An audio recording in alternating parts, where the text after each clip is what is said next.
Hello, I'm glad you've had an opportunity to log into this video today.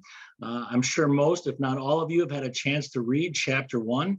So that's what we're going to be covering today. We're going to just highlight some important concepts in Chapter 1, bring your attention to the importance of some terminology and some concepts so that you build a foundation moving forward. So a lot of these concepts you're going to hear over and over again throughout the semester. So it's really important to make sure you understand these concepts. And so what I'm going to do is first thing is pull up a PowerPoint.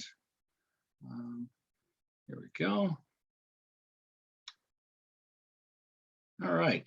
What I like to do is just make sure we're all on the same page, right? And to do that, so you can make notes and understand what we covered today, I post an agenda so that you're aware all the topics that are covered in this particular video. So like I said, we're covering important components of Chapter 1. So we're going to be talking about democracy in American politics. So here we go. We flip through. So here's the agenda. So these are the main topics we're going to be talking about, right? If we're going to be talking about democracy in American politics, we have to talk about what is politics, what is government.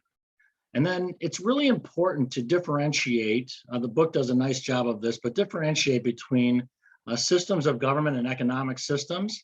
Then we need to talk about why government, right?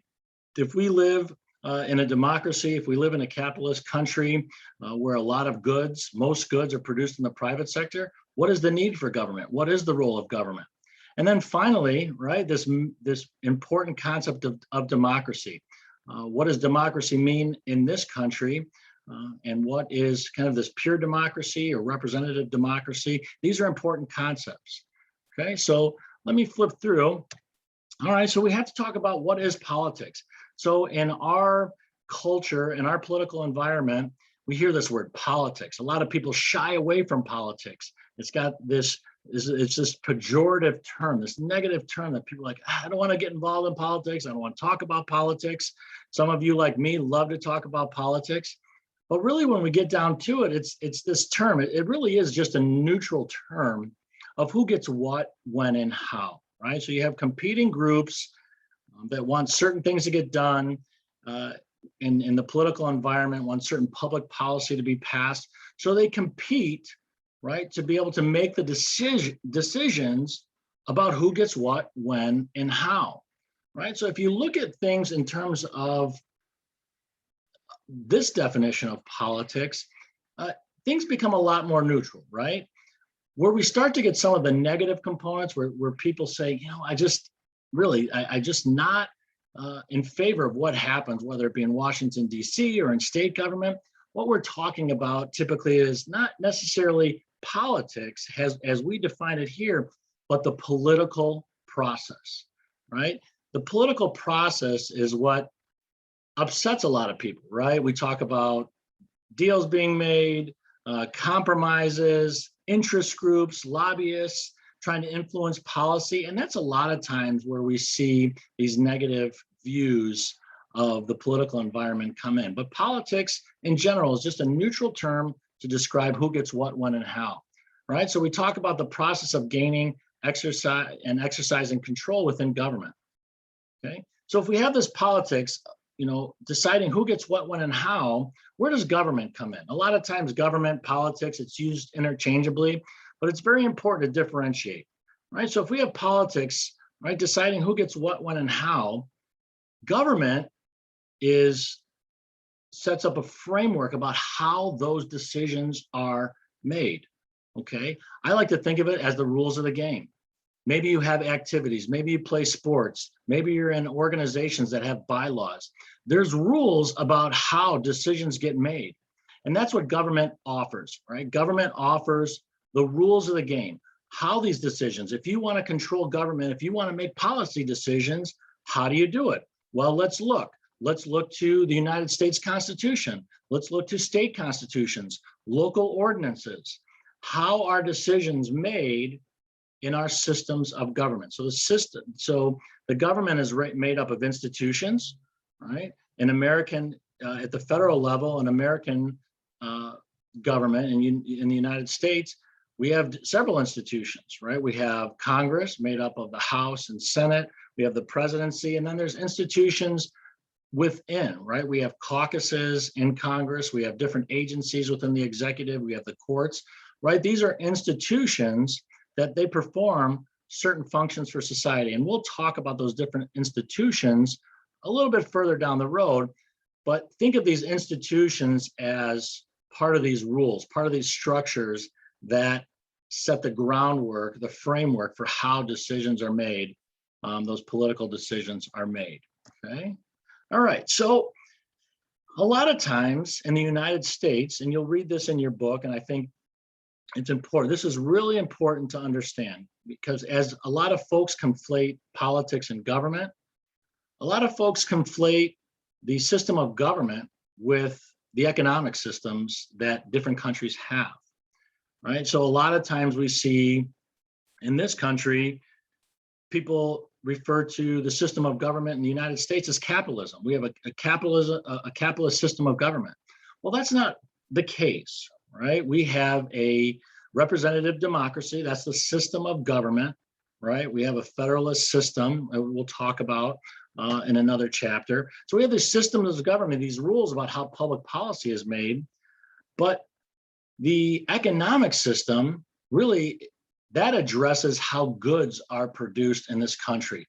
Who produces those goods? Is it public sector? Is it private sector? Is it a combination of the two? Really, we're talking about goods and services that people use, and who controls them, who develops them, who owns them, right? So this is really important to point out. So why is the United States a representative democracy and a capitalist and have a capitalist economic system? Well, because they both share common values, right? The benefit, the importance of the individual, the benefit of individuals making decisions, right? The ability for individuals to make decisions on who represents them in government, but also how they earn a living. Do they start a business? What field do they go into work, right? So if you think about the decisions we want to make for ourselves, whether it be in our education or for our families, where to live, right? We can make certain decisions within our system of government, but we also make decisions within the economic system, as I said, where we work, what kind of career we pursue, and then on the government side, what kind of policies impact us personally and professionally. But they're all based on this idea that the individual is very important, right? We've seen this through the writings of John Locke, looking at governmental systems and the importance of, as we see in our Declaration of Independence and other documents, life, liberty, and property. Adam Smith in The Wealth of Nations talked about different interests, private interests competing, and that would improve the quality of goods. Bad goods would kind of fall off the market. Competition would lower prices and meet the demand of people, right? So you can see, right, where all those individual, the value of the individual decision making is important in both the governing systems and the economic systems. Okay, so it's important to understand that socialism often, again, is referred to as a economics as a government system, but socialism really is an economic system as well, right? It's an economic system where government owns most, if not all, the means of production, right? So again, that's an economic system, but it's connected quite often to a system of government in which you have one-party control or elite control. You might refer to them as oligarchies or one-party control that want to control the means of production, and their policies in the government system enhance their ability to control the means of production. So a lot of times those go hand in hand, just like democracy and capitalism go hand in hand. All right.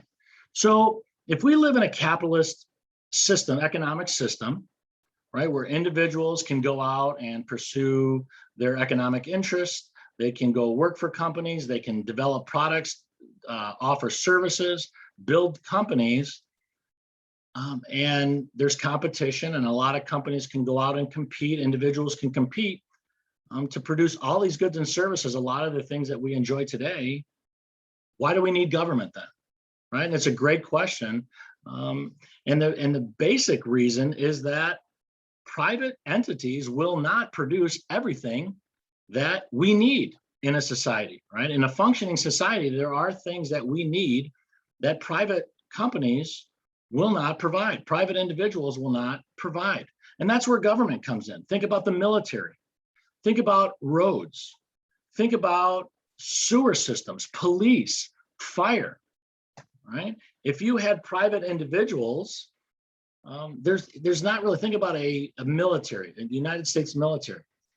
Not only is it improbable that one company or one individual could provide national security for the entire country, there's no motivation for an individual or one company to do so, right? You talk about a profit motivation, right? Now, there are private security companies and things like that that work with the United States, but the ability for one company to provide that national security is impossible. It really is not going to happen, right? So our tax dollars provide the government the ability to build up a military. Same thing at the state or local level with police or with local utilities, right? There's individuals that if they had to build a road just for themselves, guess what? Those roads are only going to be, those roads are only going to go as far as those individuals need them to go, right? There's no profit motivation for companies or individuals to build roads for everybody to use.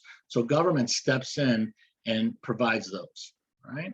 So when a private company or an individual provides a good or service, those are private goods, right? What we're talking about is the need for public goods. Public goods are the goods that government provides, all right? And that's because there is no profit motivation for an individual or company to provide those, but they are necessary for a functioning society.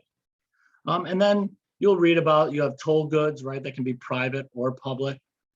Private school, you have toll roads, and then you also have private school. Those toll goods are available to those that can afford them, right? So where you might have a toll good, like a private school, right? Not everybody can afford private school. So, but we've decided as a society, education is important. So we provide a public good of public education for those that can't afford or choose not to go to or send their children to a private institution. And the last good that I want to talk about is very important, right? Common goods. Now, common goods aren't owned by the private sector. Common goods are not owned by the public sector, but the government steps in and has a responsibility to protect common goods. And common goods are things like hunting land, fisheries, right? Fishing, right? We have hunting and fishing licenses in all sorts of jurisdictions throughout this country. Why? Right? It's to protect those goods, to prevent overfishing, right? You don't want to overhunt an area. That's why there are limits on how much you can fish or how much you can hunt, so that those common goods are there for everyone to enjoy. State parks, national parks, right? To prevent logging in those places, so that everyone can enjoy those particular parks. So the big two takeaways: government has to provide public goods when the private sector fails to do so, but also has to protect those common goods. All right. So we've talked about what is politics, what is government. We've talked, and when we talk about government in our country, in the United States, we need to talk about government and you. Why do we have to do that? Because it is a democracy. So you have a say in what happens, who represents you, what public policy comes out of local city councils, state governments, the federal government, even what comes out of federal bureaucratic agencies, you can have a stake in, you can have a say in. So there's a lot of pressure points in which you can engage government, right? So we have to talk about, well, what is that? Why do we have all these acts, all this access, all these pressure points to government is because we live in a democracy. So it's really important to understand what a democracy is, what a democracy means kind of in its purest sense, but what we understand it to mean in this country, being a representative democracy and a representative republic, we need to understand that, okay? So you have a say, individuals, organizations, and corporations provide input too, right? So all of these interests come together to work to make decisions, all right? So what do we, in a democracy, what is democracy, right? Democracy is when individuals, right, you have a process in which decisions are made by simply voting on something, right? There's a majority rule. You vote on a particular public policy, that public policy wins out. Whoever gets the majority, 50% plus one, that policy wins out, right? And that policy is enacted. But in most cases in the United States, we don't have a pure system of democracy. We have representative democracy. We have a representative republic. And what does that mean? Well, we elect individuals to make decisions on our behalf, okay? Now, ultimately, decisions have to be made a certain way. When you're voting on public policy in the Senate or the US House, you have to have a way to make decisions. And those decisions are ultimately made by majority rule, right? You get a 50% plus one. But we don't engage in mob rule. So think about this. Mob rule means in a democracy, right? A pure democracy, and mob rule means that if 50% plus one of the individuals that vote, if they vote that they can take your bike, okay, they went out, they can take your bike. That's not the way it works in our country, right? We have a system, right? Institutions, there's rules of the game in which there are majority rule. But at the same time, there are limits to what the majority can do because of minority rights. I want you to think of the Bill of Rights. Think of, let's say, the First Amendment, the freedom of speech, the freedom to peaceably assemble. There's things that the government can't do. The government in the United States can't vote to say, we are going to limit protests of different organizations. Even if they got 50% plus one majority rule, they can't do that because there are limits to government power. And we're going to talk more about that when we talk about chapter 2.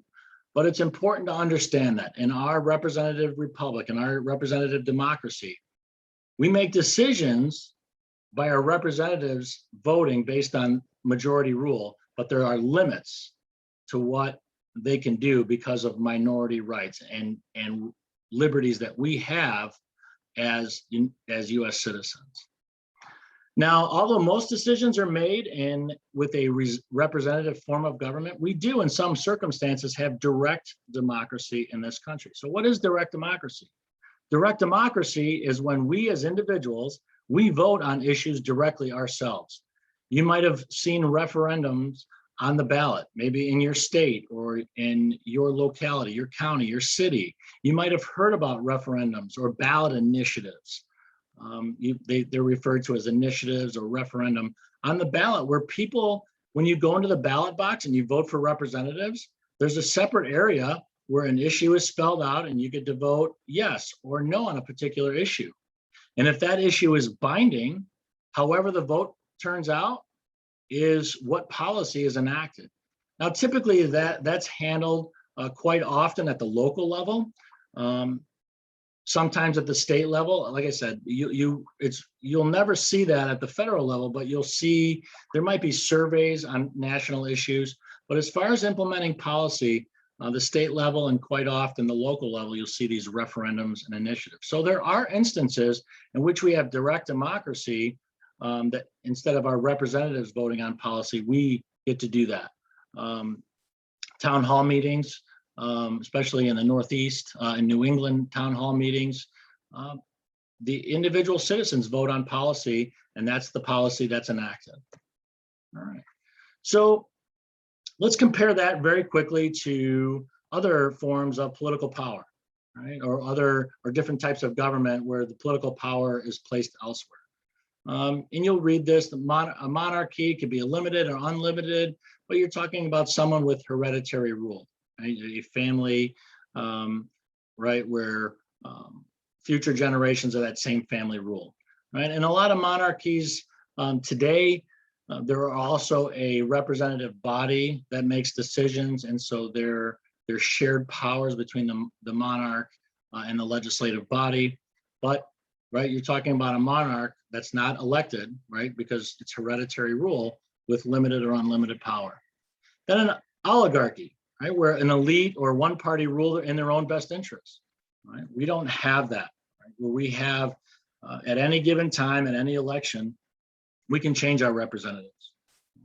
And then less common is totalitarianism, where government has complete control over all aspects of individual lives, where they live, where they work, how much money they make, you name it, right? So you have different types of government, right? It's just important to contrast that with the system of government we have in the United States.